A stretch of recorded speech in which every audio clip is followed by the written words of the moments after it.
চলুন আজ দেখে নেব ডিমের একটা অভিনব রেসিপি। তার জন্য প্রথমেই কি কি লাগছে সেগুলো দেখব।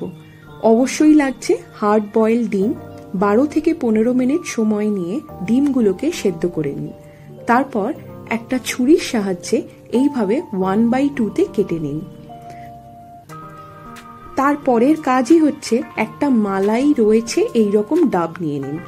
মালাই আর জল ডাবের আলাদা করে দুটো বাটিতে কালেক্ট করে নিন।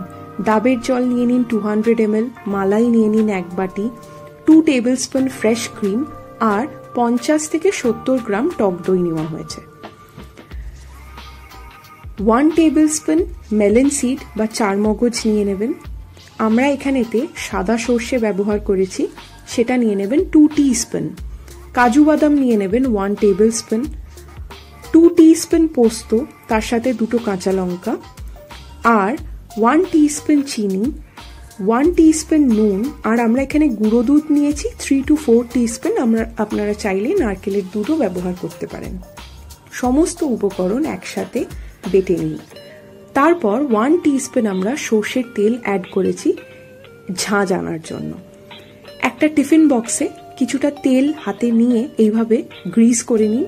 তারপর প্রথমে মিক্সচার কিছুটা ঢেলে নিয়ে তার উপর সেদ্ধ করে রাখা ডিমের টুকরোগুলোকে এভাবে সাজিয়ে নিন। ডিমের টুকরোগুলো সাজানোর পর ওপর দিয়ে আবার কিছুটা এই গ্রেভি অ্যাড করে দিন। আপনারা যদি আরেকটু তরল গ্রেভি চান সেক্ষেত্রে ডাবের জল কিছুটা অ্যাড করে নিতে পারেন। একটা কাঁচা লঙ্কা অ্যাড করে দেবেন, ফ্লেভার ভালো আসবে।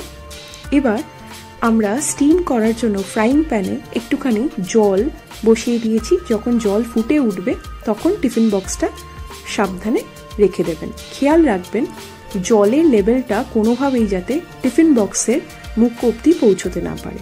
15 মিনিট লো ফ্লেমে স্টিম করে নিন। তারপর গ্যাস অফ করে 5 মিনিট রেখে আপনার রান্না সার্ভ করার জন্য রেডি।